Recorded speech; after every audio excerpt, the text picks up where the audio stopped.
What would you do if the people you trusted left you to die in the middle of the desert, with no water, no hope, and no chance of rescue? One woman faced that exact fate, until a mysterious warrior appeared on the horizon. But who was he, and why did he save her? Thank you so much for watching and for all your comments. Let me know at the end if you liked the story, and where you're watching from, and why you're following this. Thomas Reed wiped the sweat from his brow as he surveyed the horizon. The Montana Territory of 1878 stretched before him, vast and unforgiving. His horse, Blackjack, snorted impatiently beneath him. "Easy, boy," Thomas muttered, patting the stallion's neck. "We're almost there." For 3 years, Thomas had ridden with the Campbell gang, robbing stagecoaches and trains across the territory. But yesterday's raid on the Silver Creek Bank had gone horribly wrong. Sheriff Dawson's men had been waiting, and in the ensuing gunfight, 2 deputies lay dead. Now, with a price on his head and the gang scattered, Thomas was desperately seeking sanctuary. His destination lay just beyond the ridge, the Blackwell homestead. Martha Blackwell was the widow of his childhood friend, and the only person he could trust. As he approached the modest cabin, he noticed smoke rising from the chimney. The afternoon sun cast long shadows across the property as he dismounted. Before he could knock, the door swung open. Martha stood there, her weathered face a map of hard years on the frontier. At 32, she had the eyes of someone twice her age. "Thomas Reed," she said, her voice barely above a whisper. "I heard about Silver Creek. The whole territory's talking about it." "Martha, I had no choice. It wasn't supposed to save it," she interrupted, glancing nervously beyond him. "Get inside before someone sees you." The cabin was simple but tidy. A pot of stew simmered over the fireplace, and a young boy of about 7 sat at the wooden table, whittling a piece of wood. "James, this is Mr. Reed, an old friend of your father's." The boy nodded solemnly but said nothing. Thomas removed his hat, uncomfortable under the child's scrutinizing gaze. "Martha, I need a place to stay. Just for a night or 2, until I can figure out my next move." She poured him a cup of coffee, her hand steady despite the gravity of the situation. "Thomas, there's a posse forming in town. Sheriff Dawson's bringing in trackers from 3 counties. They're offering $500 for you dead or alive." Thomas slumped into a chair, the weight of his situation bearing down on him. "I never meant for anyone to die. Campbell changed the plan at the last minute. I didn't know." "It doesn't matter what you knew," Martha said sharply. 2 men are dead, and you were there. That's all they care about." The boy continued whittling, seemingly oblivious to the conversation, but Thomas noticed how he tilted his head slightly to catch every word. "What about the others?" Martha asked, lowering her voice. "Scattered. Campbell headed north toward the Canadian border."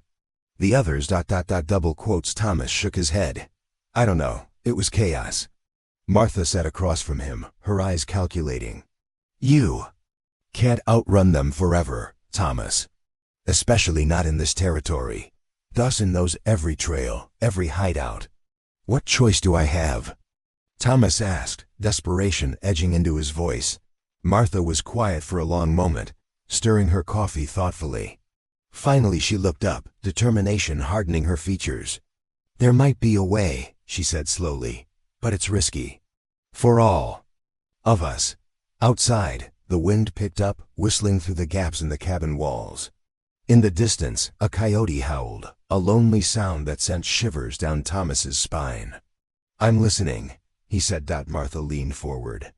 "What if Thomas Reed died today?" "What are you talking about?"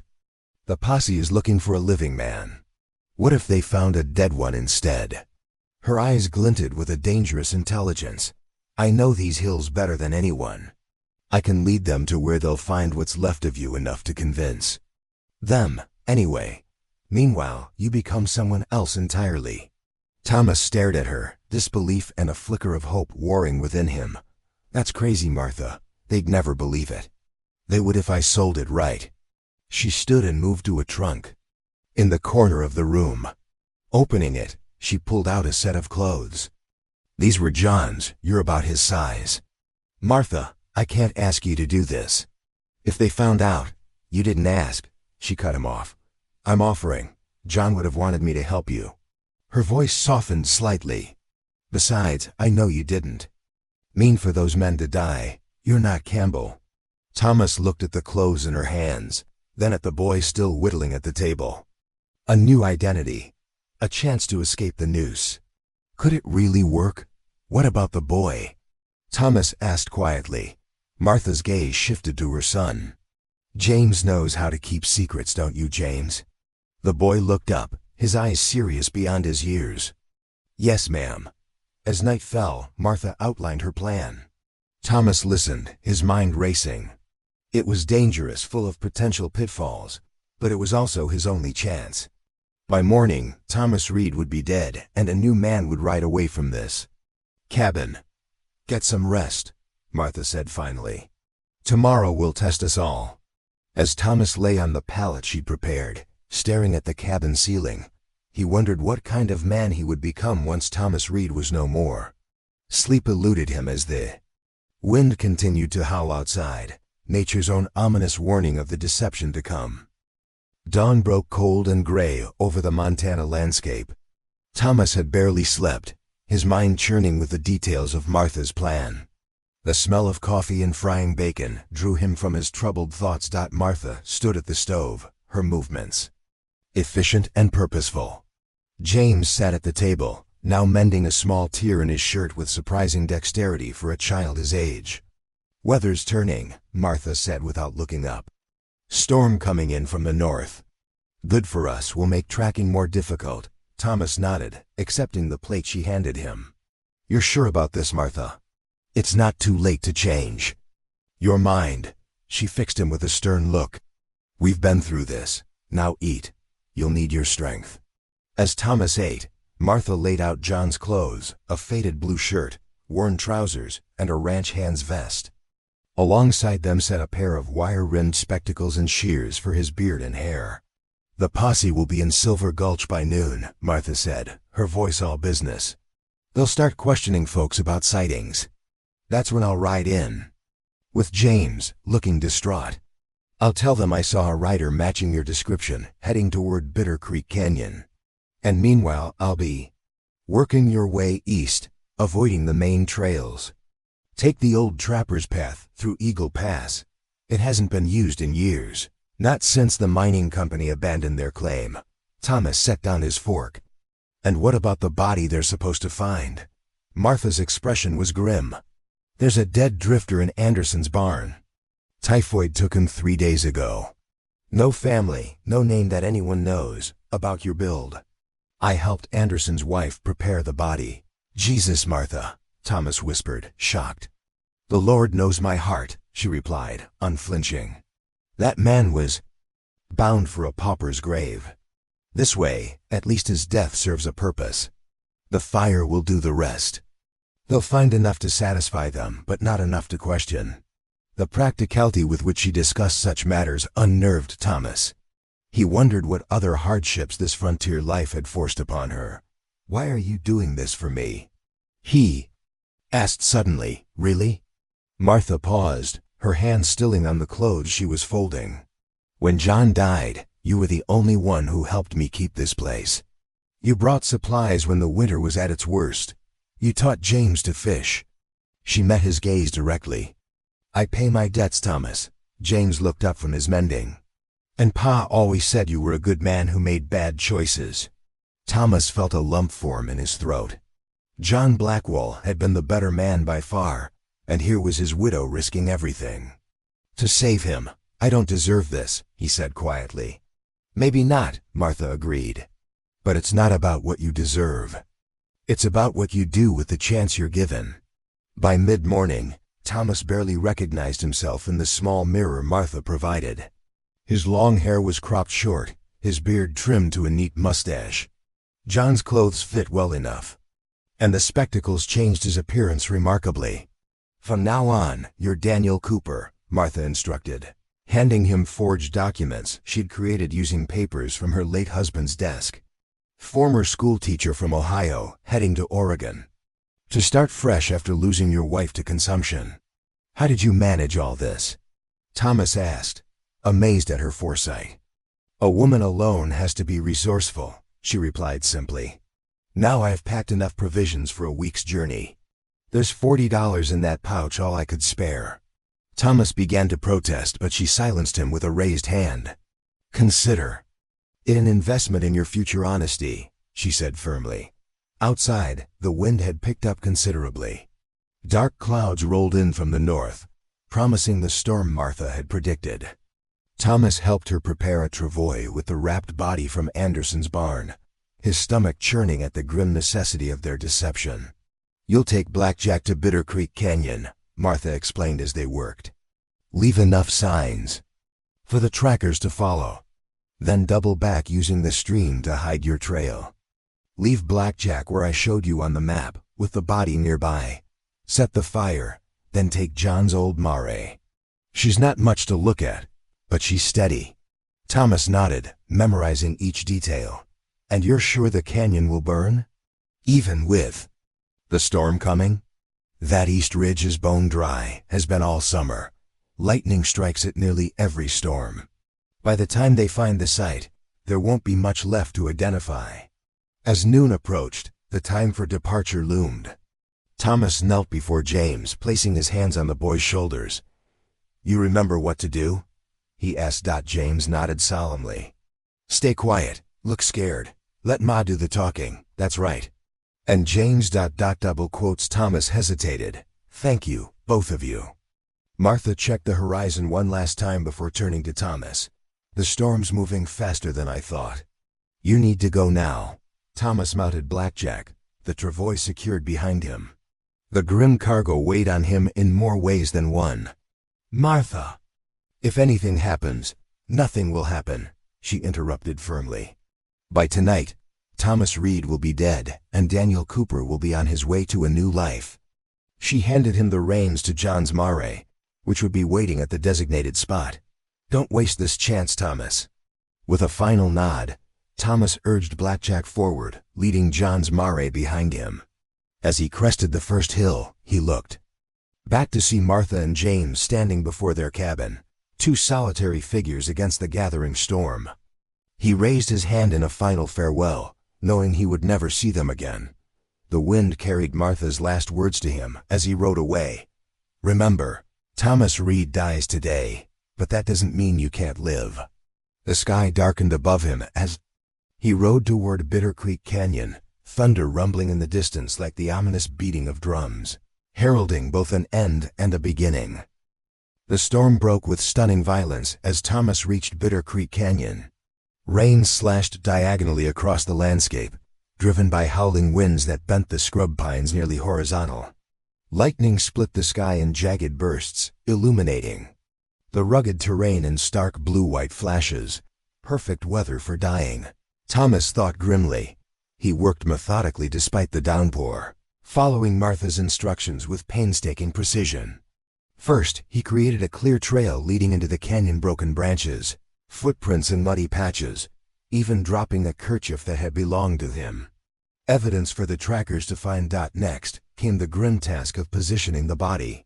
Thomas removed the corpse from the travois, trying not to look at the face as he arranged it near a lightning-struck pine at the edge of the dry east ridge. He placed his old hat nearby and tucked his wanted poster into the jacket pocket. His hands trembled, not from the cold rain, but from the weight of what he was doing. I'm sorry, he whispered to the nameless drifter, though he wasn't sure what exactly he was apologizing for: the man's lonely death, or the use of his remains in this desperate deception.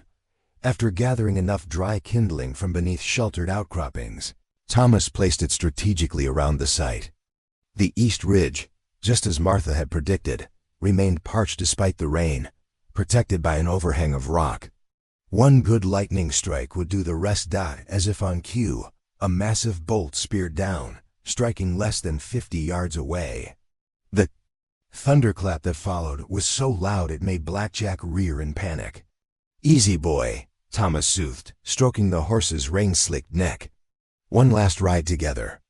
He mounted Blackjack and made a final visible circuit around the canyon rim, before heading toward the stream that would help conceal his escape route. As he reached the water's edge, he paused, looking back at the ridge where Thomas Reed would soon meet his fiery end. "Goodbye," he murmured, to his old life, to his old self. Thomas rode Blackjack through the stream for nearly a mile before emerging at a different point than where he'd entered. He continued east through increasingly dense forest, the mare following dutifully behind. The rain began to ease as he reached the small clearing Martha had marked on his map. Here, he would leave Blackjack, the horse too recognizable to take with him. A distinctive black stallion with a white blaze would be remembered by anyone he encountered. Thomas dismounted and removed the saddle, replacing it with a simpler one Martha had provided.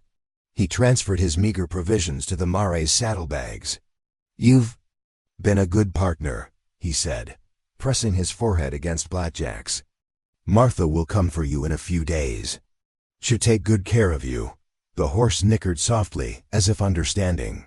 Thomas secured him with enough rope to allow grazing but prevent wandering too far.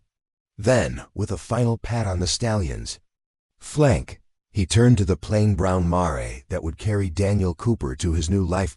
As Thomas, now Daniel, mounted the mare, a tremendous crack of lightning illuminated the sky behind him, followed by a distant roar that wasn't thunder.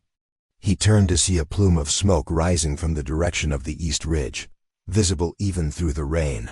The fire had caught. Thomas Reed was burning. Daniel Cooper rode steadily through the remainder of the day, keeping to the lesser-known trails Martha had outlined. By nightfall, the storm had passed, leaving behind a clear, star-filled sky.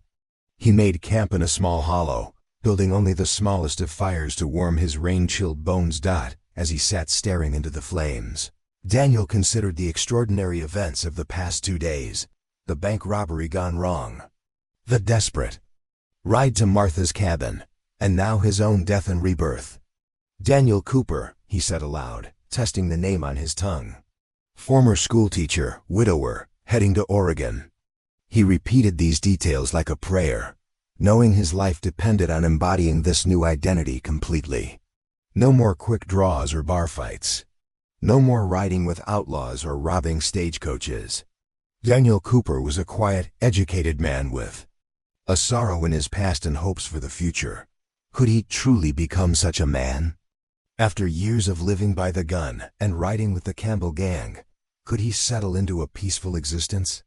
The questions haunted him as he tried to sleep, wrapped in the blanket Martha had provided.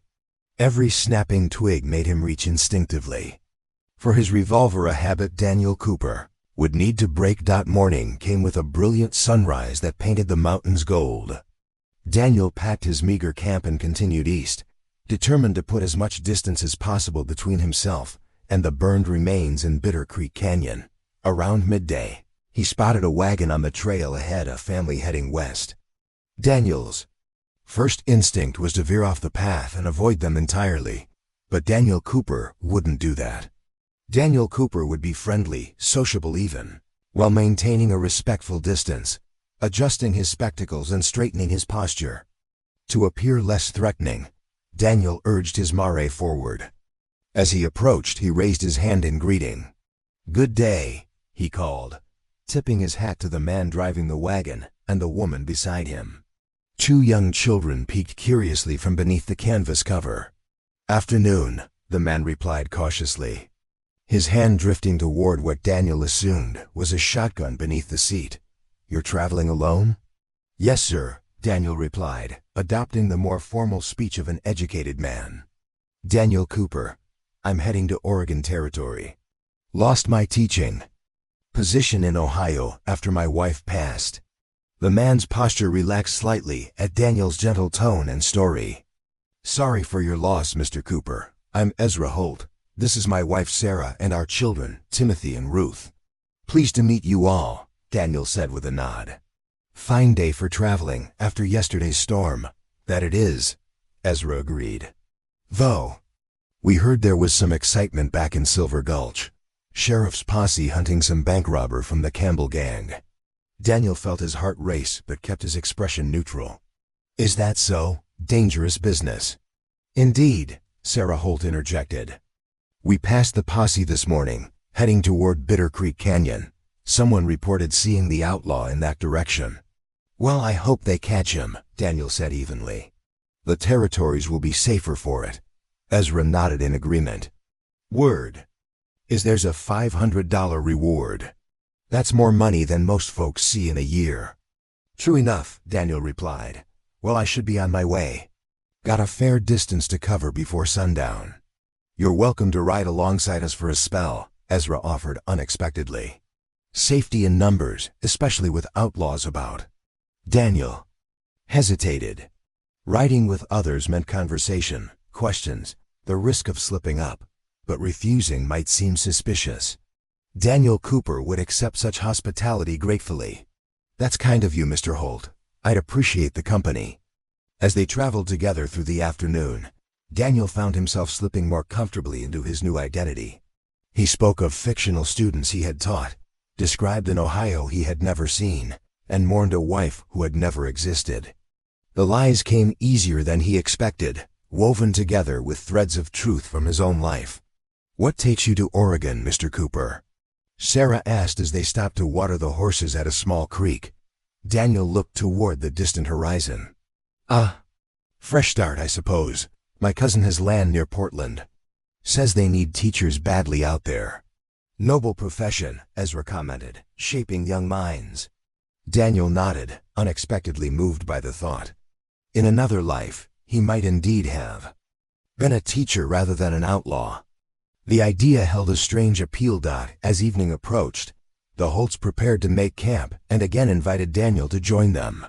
Against his better judgment, he accepted, drawn to this brief taste of normal family life, something Thomas Reed had never known. Around the campfire that night, listening to Ezra tell stories to his children, Daniel felt something shift within him. Perhaps Daniel Cooper wasn't merely a disguise to be worn. Perhaps he was the man Thomas Reed could have been. Had life dealt him different cards? As the children drifted to sleep and the adults lingered by the dying fire, Ezra passed Daniel a cup of coffee. Strange business, that fire we saw in the distance. Last night, Ezra remarked. Lightning strike, I reckon. Daniel nodded, his throat suddenly dry. Nature can be unforgiving in these parts.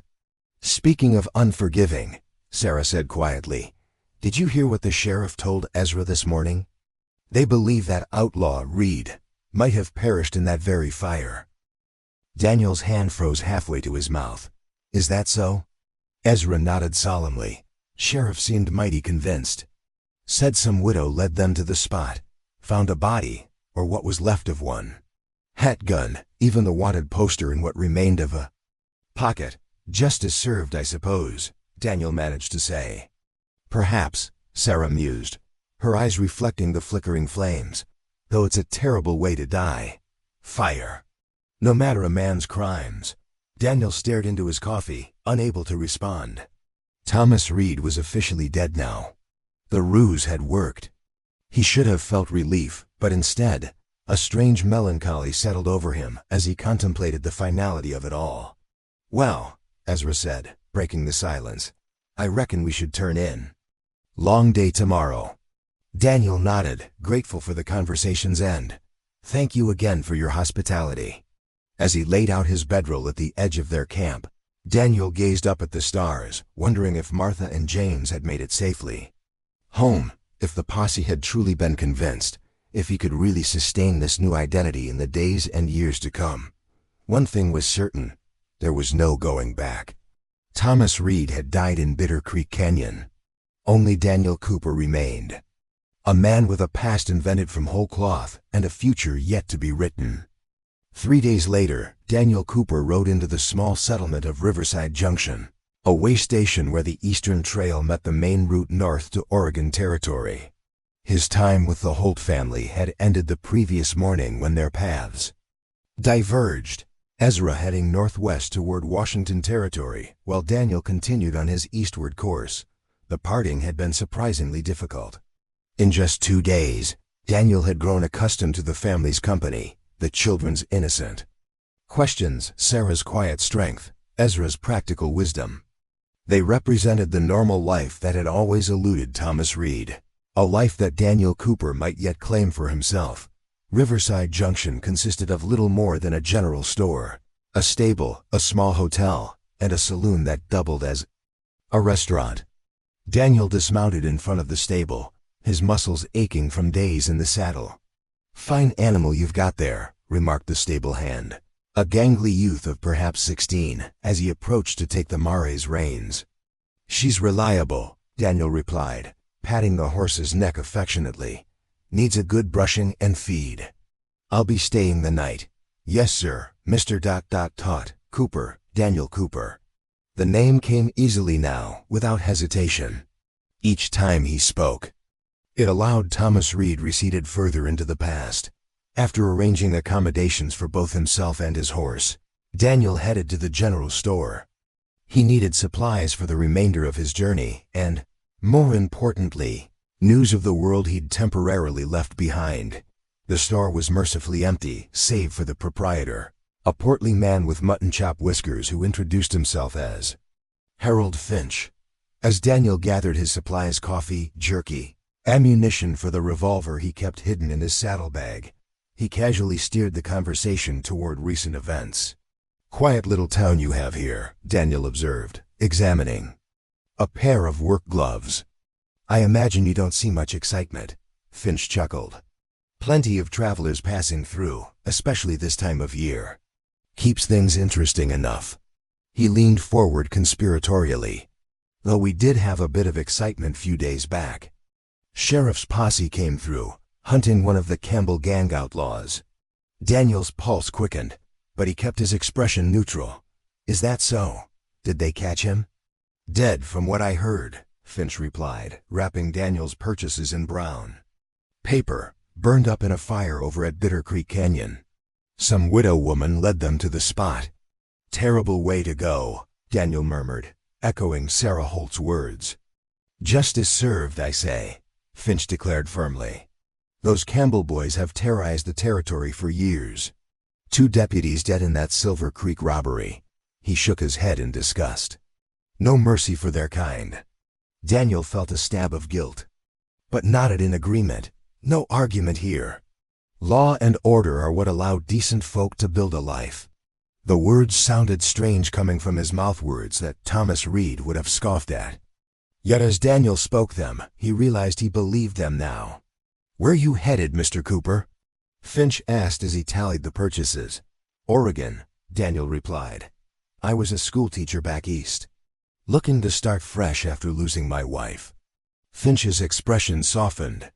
"Sorry for your loss. Oregon's a fine place for new beginnings, so they say. Good land, growing communities."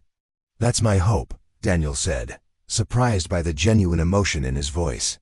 The fiction was becoming real to him, the aspiration authentic. After settling his bill, Daniel stepped back onto the dusty Main Street.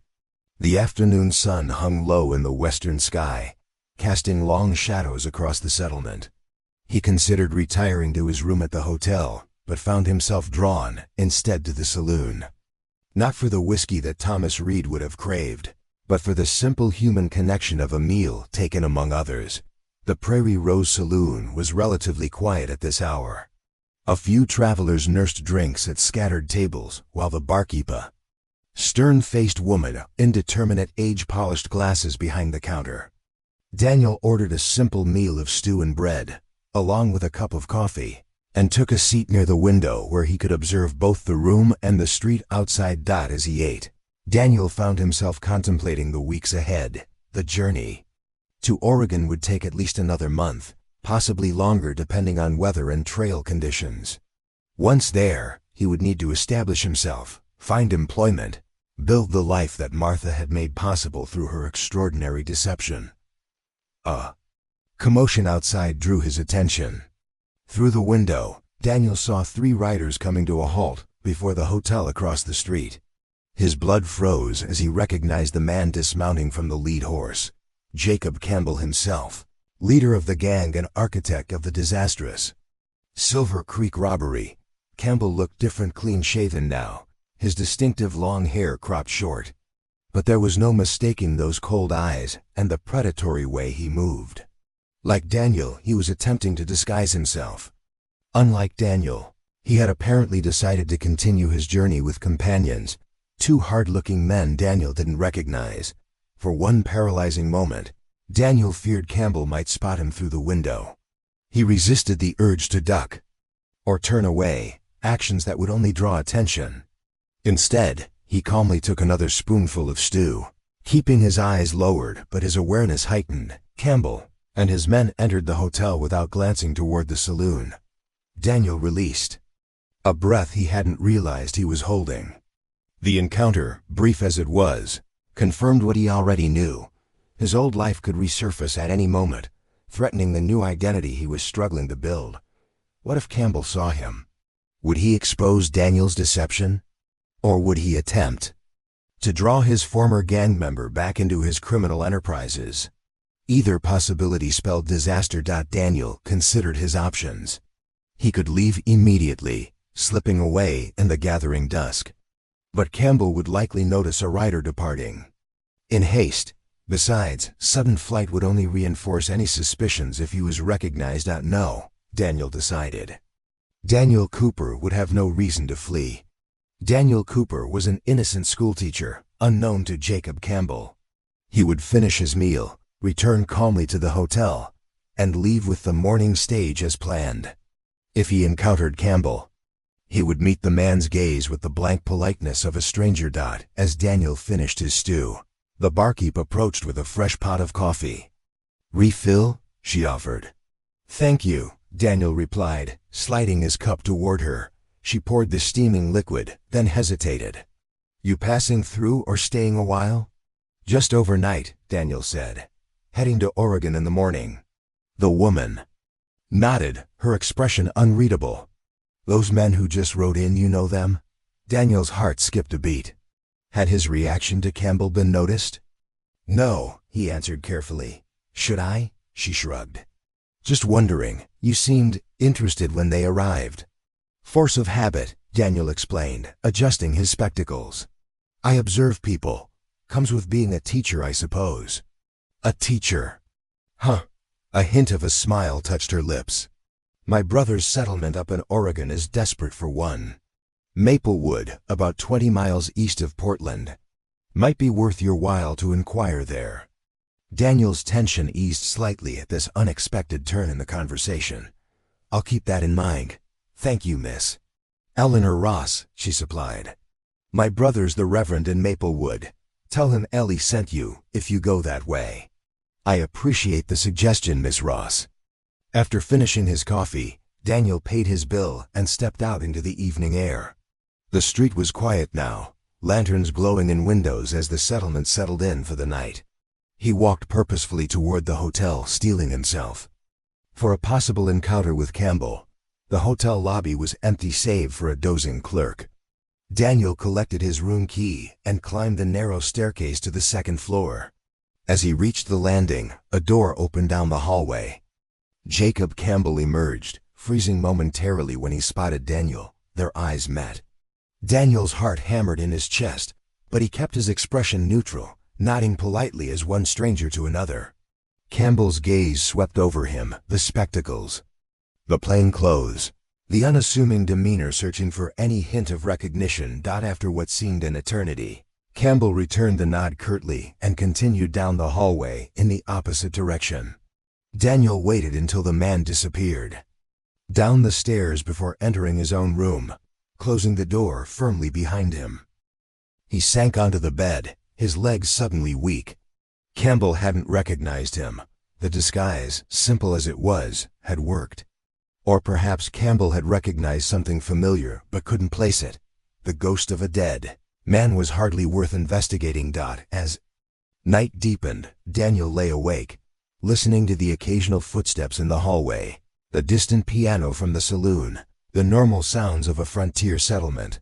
His thoughts returned to Martha Blackwell and her son, to the extraordinary risk they had taken on his behalf. Martha had given him more than just a disguise or an escape route.